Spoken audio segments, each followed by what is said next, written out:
disappointed if I'm not right up there. I've got too mmany people watching. So that's the story in the FIA GT Championship. Join us after the break as we check out the British contingent in the Super Touring and Super Production classes. Welcome back to Silverstone. We've just taken a look at the cars in the GT Championship. I'm now going to show you the major difference between a touring car and the road car it's based on. That's how you get in.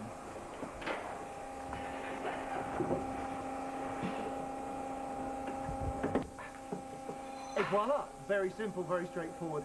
I'm not going to let you watch me get out.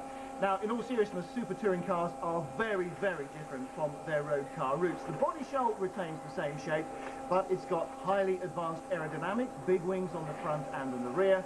It's got this sequential gearbox, which is very unlike anything you'll find in a road car. And if you thought the brakes on the GT cars were big, well, these cars have got brakes that are just as large, and they've only got 300 horsepower. They've got fantastic grip and handling that no road car driver could possibly imagine. Nissan driver Matt Neal knows everything there is to know about British super touring racing. For the European Championship, well, that's an entirely different matter. A month ago, Matt Neal was expecting to race for Peugeot in the British Touring Car Championship, but the deal with the French manufacturer fell through at the last minute. He didn't curse his luck for long though. He'd soon put together a plan to compete in the FIA European Super Touring Car Championship. He made his debut at round 3 in Magny-Cours, and he's really enjoying the international flavour of the new competition. We're in our box, as the Italians call it, the garage, pit garage, and we've got Italians on one side of us, Germans on the other side, then Russians, then French team, and we walk around the back of the garages and get this deluge of different languages, and it was really good. It was neat. Neal was immediately on the pace in France, despite having no prior experience of the track, qualifying 4th quickest in wet conditions. He was pushed off at the first corner in race 1, but bounced straight back to take 4th in race 2, despite starting from the pit lane. Jumping back in the Nissan Primera, it is a beautiful car, and it spoils you as a driver. It really complements you, and it's with the super touring cars, it's great. And even though I've been driving other race cars which have got some very good brakes, this thing is just incredible. And even at the end of the weekend, when the car was running really well, I was still trying to get my head around how late you can brake and how hard you can push the pedal. Round 4 is of course at Silverstone, and as Neal knows the circuit better than most of his rivals, he's clearly hoping to make the most of his advantage. Great, we're on home territory. The Italian said, how far is it from you? And I said, it's an hour away from home, so it's easy here. It's a very wide open circuit, and therefore there's a lot of different lines you can take through the corners, and you have to experiment and find the grip. Well, Neal found the grip he was looking for yesterday. He posted the second fastest time in the morning's first practice session, but in qualifying he couldn't find the space to get in a proper flying lap and had to settle for 4th place on the grid. Still, he remains as upbeat as ever and is desperate to try and sort out a contract so he can compete in the rest of the Super Racing weekend events. I'm contracted at the moment to do Magny-Cours, Silverstone and Zolder, which is next week, and I love it. I want to stay in it. I really, I love the BTC and I love racing there and everything, but because everything's so new here, the circuits are new, Silverstone isn't, but the drivers are new, the teams are new. I don't know, it's into the unknown, and it's exciting from that aspect. And with the sponsors' tents full to the brim at sunny Silverstone this afternoon, Neal won't have a better opportunity to impress them to try and secure a deal that can prolong his European adventure. This is Tom Ferrier's super production BMW, and unlike the Super Tourers, as the name suggests, it is very close to a production car in layout at least. The gearbox, for instance, is the standard H-pattern gearbox. The road car roots are very much in presence in the engine bay and in the suspension. Brakes are smaller, the engine is less powerful, there is very little aerodynamic development, and even the wheels and tyres wouldn't look out of place on the high street. Don't be misled though, this is very much a purpose-built racing car. One look at the interior safety equipment will tell you that. Development work on the car continues all the time, both at BMW and by the teams. And David Leslie caught up with Edenbridge at Donington Park last week. Like any team manager, Peter Briggs is desperate to see his team competing for podium positions. But so far this season, Edenbridge Racing's young drivers have been struggling to match the pace at the front of the grid. Starting to get closer towards the sharp end of the grid rather than being at the friendly end all the time. So we just need to keep working on that, and at the end of the day, we're here to race and to win, and we're not happy until we're doing that, so we're not very happy at the moment. The team's attempts to close that gap aren't being helped by having to wait slightly longer than their German rivals for the latest technology to arrive from BMW. We started a little bit behind the other BMW team, like the German team, who actually developed the car over the winter, and so we've got a bit of catching up to do with them. But I think we're getting there slowly, and we're improving every race, even though the results don't quite look like that, because we've had a couple of unlucky races, but we're definitely getting better as the year goes on. And good times may not be that far away. The team's engineers and mechanics are gradually reducing the technical differences.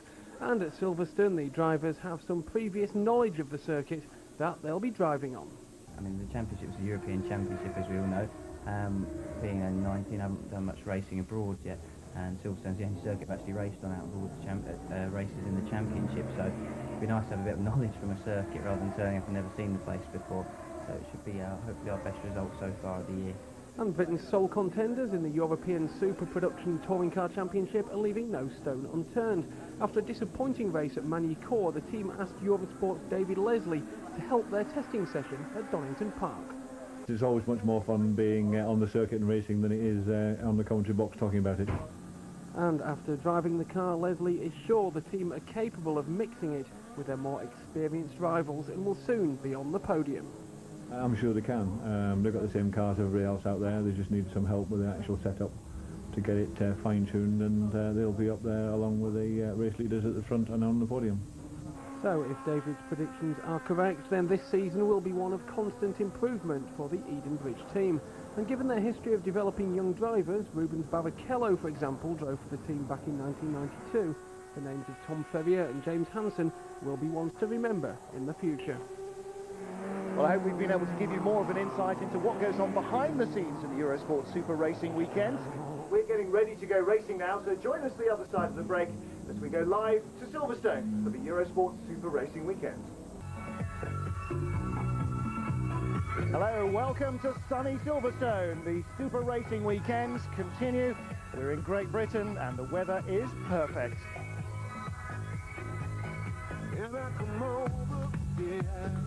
Can't you feel the vibe is right? For us to get it on tonight. Stop wasting time. Maybe it's the last chance to get the last dance. Come over, yeah. Can't you feel the vibe is right? For us to get it on tonight. Stop wasting time. Maybe it's the last chance to get the last dance. Deep in the heart of Northamptonshire, Silverstone, the home of the British Grand Prix, and this weekend, the home of Eurosport's fourth Super Racing weekend. Good afternoon, welcome along. Hope you managed to drag yourself in from the sunshine wherever you are across Britain, and if the weather's nice in Europe, welcome along as well. Well, this is the programme we have lined up for you for this afternoon. We're going to take a look at this morning's Euro STC first race. Then we will join the cars on the grid live for race 2.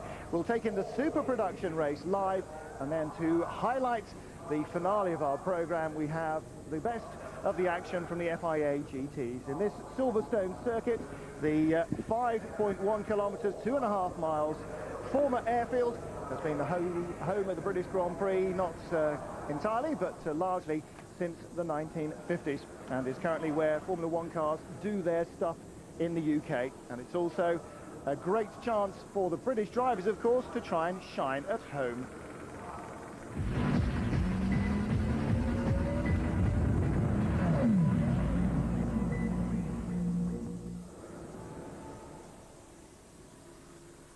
Eurosport's Super Racing weekends continue with the first decent weather of the year. And Silverstone, well, they laughed at me, David Leslie, when I said in France the weather would be beautiful. They're laughing on the other side of their sunburnt faces here, aren't they? They are. The weather is absolutely wonderful. The sun has shone all day, all weekend in actual fact.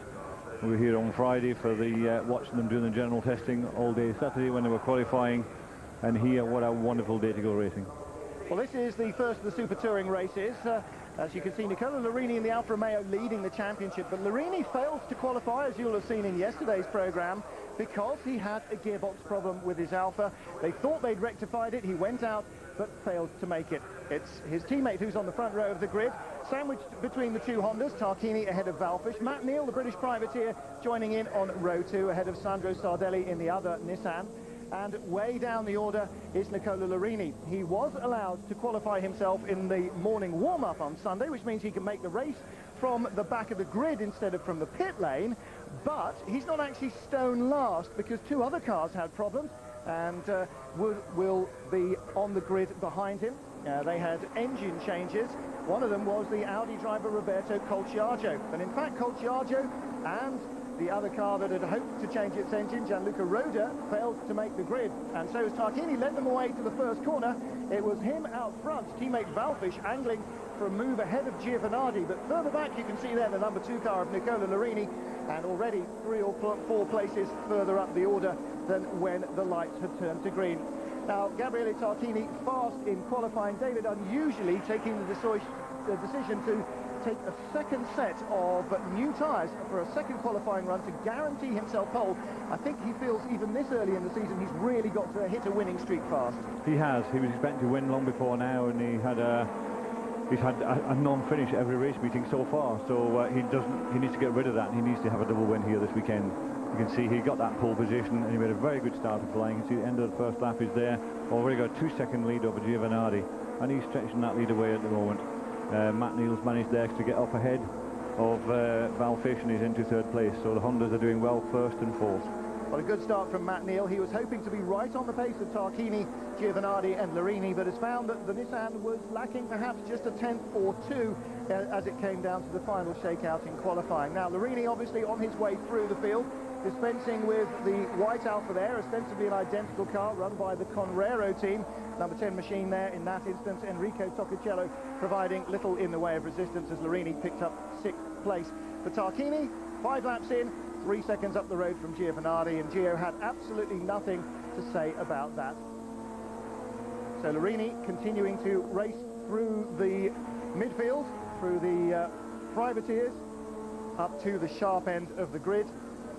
But still the top 3, well, pretty much strung out. Matt Neal able to drive away from Fabrice Valfish and keep a little margin, but unable to do much about Giovanardi. And Giovanardi, I think, David, perhaps even early on, sensing that there was very little that they'd be able to do about Tarquini, except perhaps pray that he had another tangle in traffic in race 2.